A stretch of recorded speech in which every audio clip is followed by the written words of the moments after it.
ก็mở xong cả mở số với nó treo cả thì nó mong dừng tay này nó mong dừng tay nè nó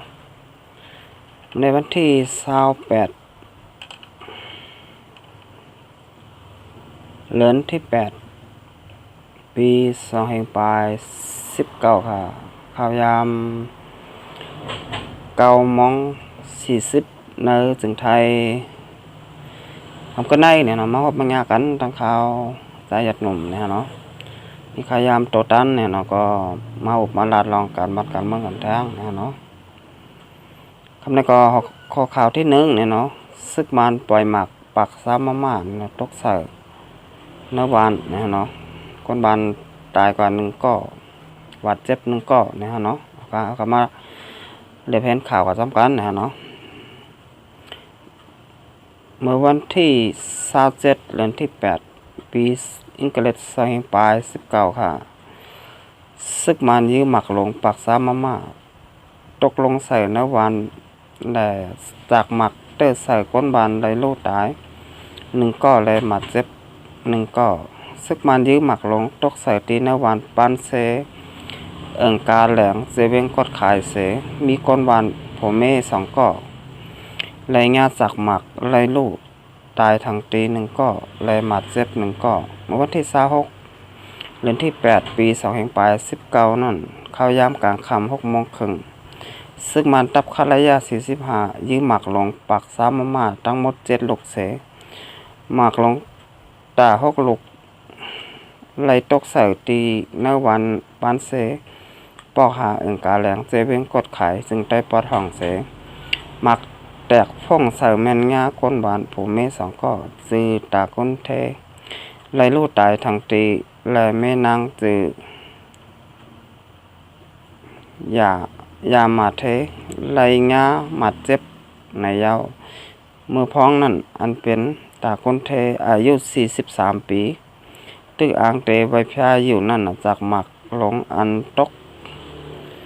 ลงแตกใส่ตีหิมเฮินมันนั่นพ่งเตอใส่งาตีโหมันเสในลูกตายกว่ากำเหลวในเย้าอันเป็นแม่นางมันยามาเทอายุ41ปีซ้ำจากหมักไลเตอร์งาตีขาเสไลหับหมัดเจ็บอีในเย้าย้อนซึกมันยื้อหมักลงหลายกำเสหมักตกใส่ตีเนอร์วานแดเฮ็ดให้ก้นบานเขากำพองอ่อนกัน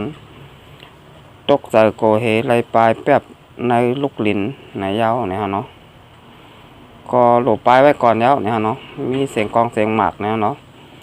มือกับปานเขาตึกเป็นดอนเนี่ยเนาะอยู่ตั้งว่าทำเมืองเฮาเนี่ยก็ยามีเหมือนกันเนี่ยเนาะเสียงกองเสียงหมักมีก็พออะไรคุดลูกลิ้นไปก็ลงอยู่เป็นลูกลิ้นก่อนเนี่ยเนาะค่ะเตยหลอดเพเนี่ยฮะเนาะค่ะทำให้เขามาโดยทางข้อข่าวที่2เนี่ยเนาะข้อข่าวที่2ข่าวในเนี่ยในวันที่28เดือนที่8ปี2019ค่ะเมื่อไหร่เนี่ยเนาะ TNLA MNDAA AA เนี่ยเนาะซึกโอลีปอดห้องเนี่ยเนาะ3จุ่มเนี่ยเนาะยื้อตับซึกลงปองจึงมาตีน้ำปองเจเวงลาเซลเนี่ยเนาะในวันที่28เดือนที่8ปี2019เนี่ยเนาะยามกลางเหนือหมอก5:30นถึง9:00นปลายเนี่ยเนาะนั่นซึกโอลีปอดห้อง3จุ่มที่ NLA MNDA AA เนี่ยเนาะโฮมกันเสเข้ายืดตับซึกหลงปองจึงมันคัดระยะ291อันปักไว้ตีตั้งน้ำปองเจเวงลาเซลจึงใต้ปอดห้องเนี่ยเนาะคนในน้ำปองอันมีนักเกกลางปองตึกลาดหวานเนาะเมื่อในกลางเหนือเจ้าเนี่ยเนาะยินเสียงกองเสียงหมากเลยเนาะย่ำเดียวแต่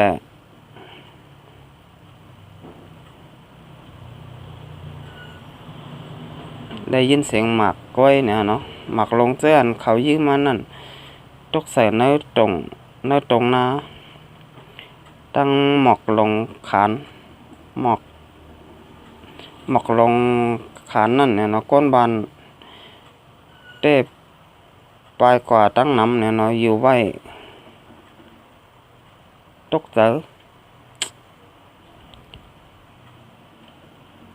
ก้นมาได้อยู่ไว้เฮิรนเผอเฮิรนมันเนี่ยเนาะก็ว่าโกเสียงกองเสียงหมากเนี่ยเนาะก็ซึกอ้อยลิปอดห้อง3จุ้มอันยื้อตับซึกหลงปองจึงมันขลายา291ตีน้ำปองเจเบ้งลาเสียในตีมีเอ็นแห้งอยู่หมอกปากปลายเนี่ยเนาะอันมายื้อซึกมันในเป็นจุ้มซึกอ้อยลิปอดห้องเขา3จุ้มนั่นว่าไหนเนี่ยเนาะมือวงป่นมานั่นซึกอ้อยหลีเขาว่ามาอยู่ตั้งปอดวันมาเก่งหงเมื่อไหร่ย่ามกลางเนอจังเขายื้อปล่อยหมักลงใส่ตีตับมัน291ในยาวซึกอ้อยหลีเขาแจกเพลายจุ้มอันขึ้นกว่าตั้งลอยเล่งก็มีปังตึกตีน้ำปองในกำพองก็ว่าเสียงกองยื้อผายเลี้ยวก้อยเนี่ยเนาะกำพองก็ว่างินเสียงยื้อตั้ง2ผายอยู่เนี่ยเนาะ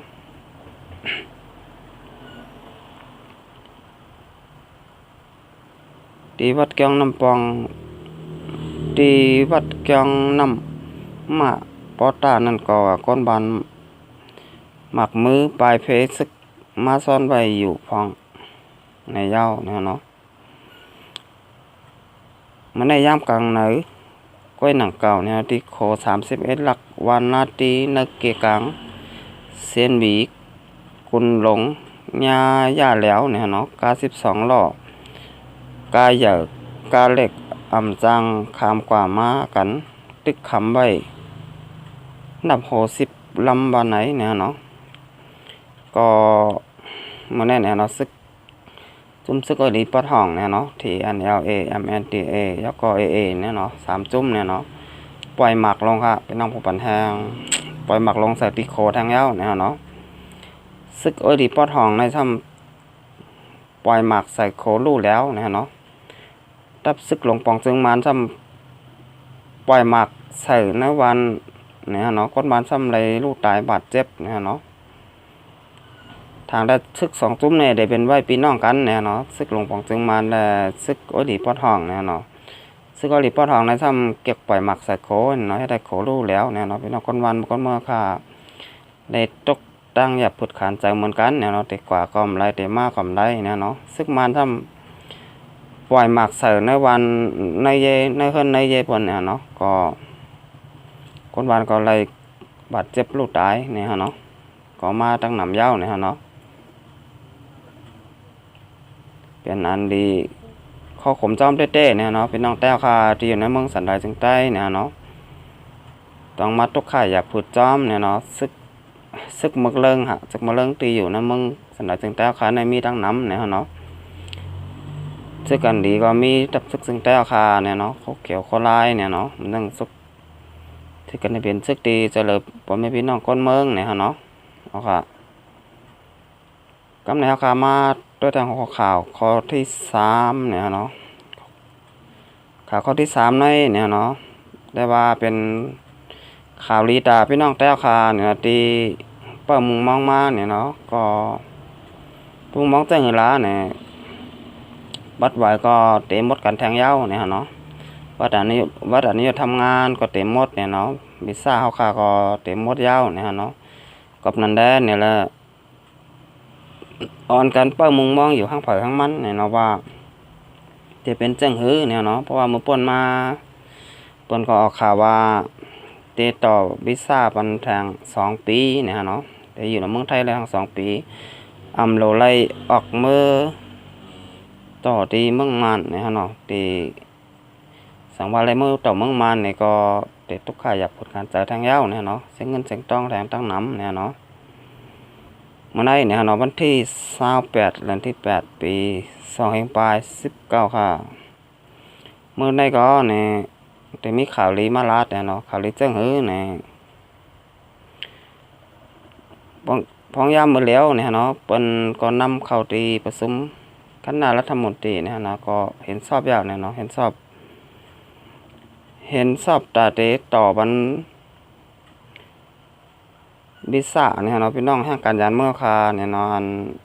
มี3 สัญชาติเนี่ยเนาะ มีเมืองหอมตุ่มเมืองมานเฮาค่ะเนี่ยเนาะแล้วก็เมืองลาวเนี่ยเนาะเมืองกัมพูชาเนี่ยเนาะ3เมืองเนี่ยเนาะ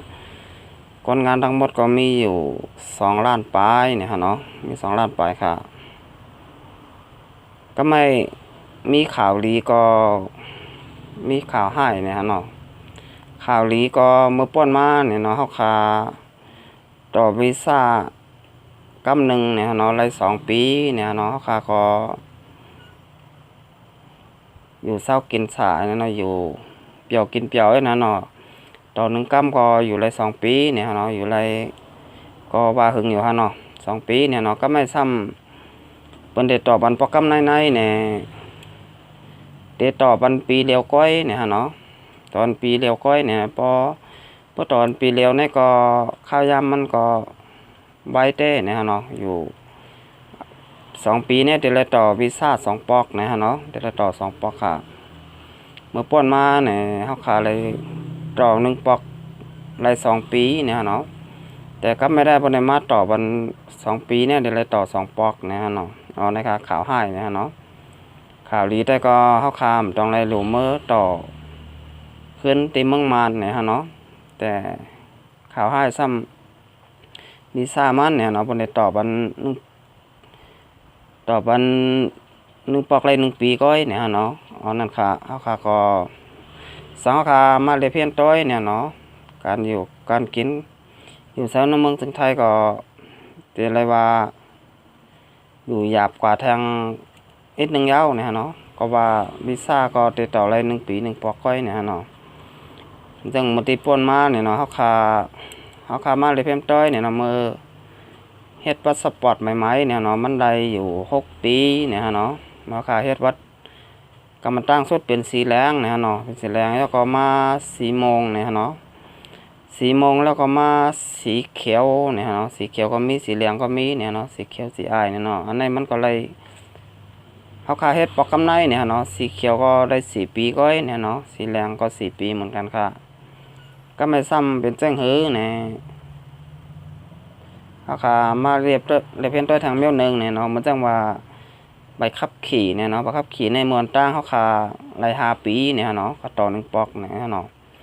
พองยามมื้อแล้วใบขับขี่ก็เหลือ2 ปีเนี่ยเนาะสังว่า